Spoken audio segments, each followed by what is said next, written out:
hari imbere kandi twadushimira n'abagabo bose bagize igikorwa bakora muri muhango Imana ibamugisha.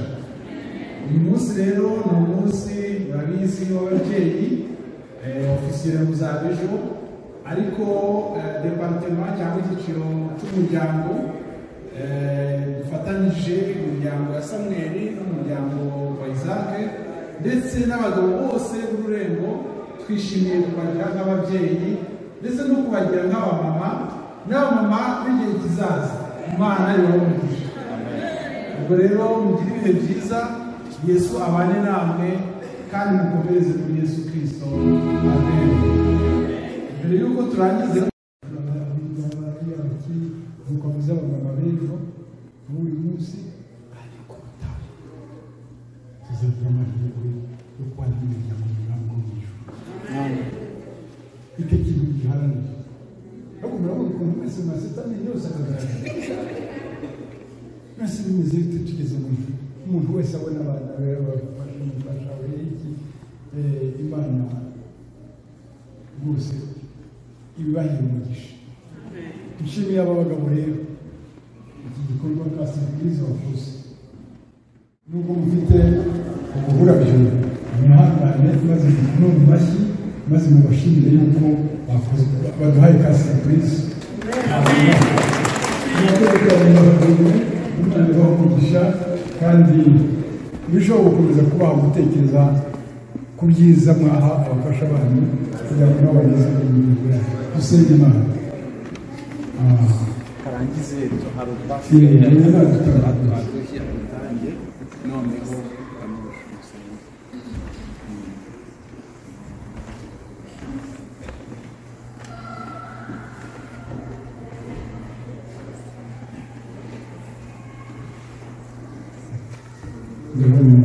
b'ejo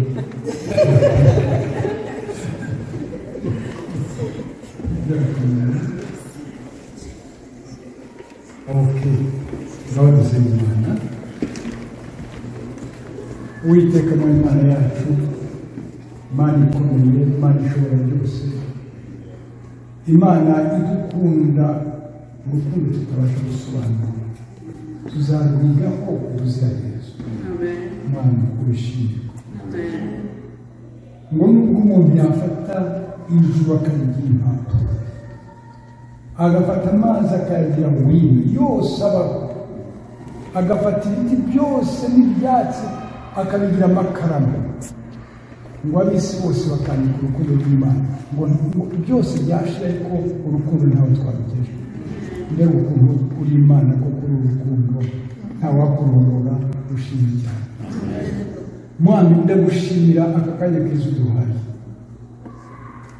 aho abana bawe batekereje iki gikorwa cyiza cyoroheje cyane, ariko mu mutima kingana n'umusozi, ni kinini cyane. Reka twe kureba utu turabyo gusa, ahubwo turebe hirya y'ururabyo. Ababyeyi abo bagabo batekereje iki kintu bakakivugaho, Mwana ndakwinginze ngo wamugishe, kandi n'aba babyeyi n'aba bana ndagusaba kugira ngo ubahe gutekereza uyu munezero, maze bashimire abo bagaragu bawe kurutaho. Mwana ndakwinginze, ndagusabye, reka iki gitwenge cye kuba icyaha ngaho gusa, ahubwo no mu ngo zacu, mu ngo zacu hari igitwenge, maze Mwana abapapa basekera abafasha babo, abafasha babo basekera abapapa babo, abana basekera ababyeyi, ababyeyi basekera abana. Oh Mwana ndakwinginze, n'ahaba hari akantu akariko kose, kuko turi kuri iyi si y'ikivume, nigakurwemo mu izina rya Yesu.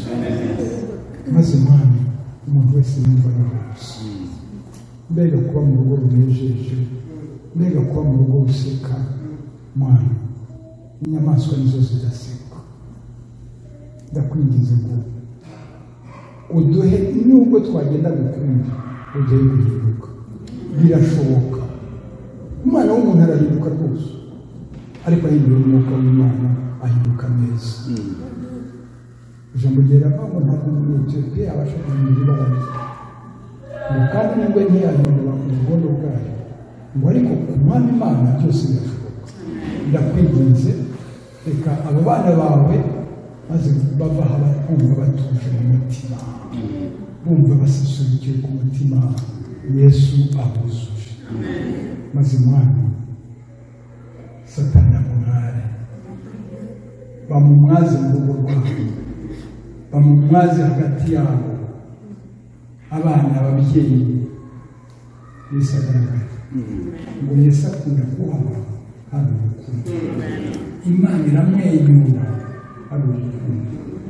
Oh Mwana izi ngo zisabira umugisha, reka uyu munezero tuwushimire Imana, kandi twe kugushima gusa, ahubwo tubashe no kugushimisha, kugira ngo Mwana tubashe kukwitegura turi umuryango,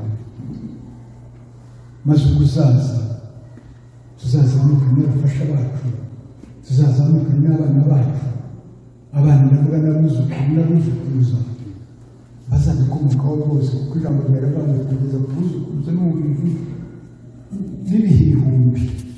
Reka ababyeyi mbere ngo uzabo umunezero n'umugisha. Ndasabira iri torero ryo kubareba Mwami, warishyize aha ngaha ngo ribe umucyo. Hari Abanyarwanda benshi, hari Abarundi benshi bavuga Ikinyarwanda, bavuga Ikirundi. Ndakwinjiza ko ururembo rubabera ururembo, maze n'abatajyaga bumva iyi nkuru bayumve kandi banezerwe. Tuzabona urugo irembo rirushaho no kugura andi marembo. Uzi ko Quebec na Montreal, Mwami imbaraga y'iby'umwuka irasitasita, nicyo gituma tubasaba iteka ryose ngo amahoro bafite ne kuyapfusha ubusa basobanukirwe ko turi kuri Yesu maze bamwegurire ufashe iki gihugu gihamamo ufashe n'ibindi bihugu byose twakomotsemo n'ibindi hirya hino mwami birimo amakimbirane genda bose ubatabare urakoze mwami ngaho igisaba gikomeze kutubera imigisha turabigushimiye twisengera muri izina ryiza ryera na Yesu Kristo Imana bamwese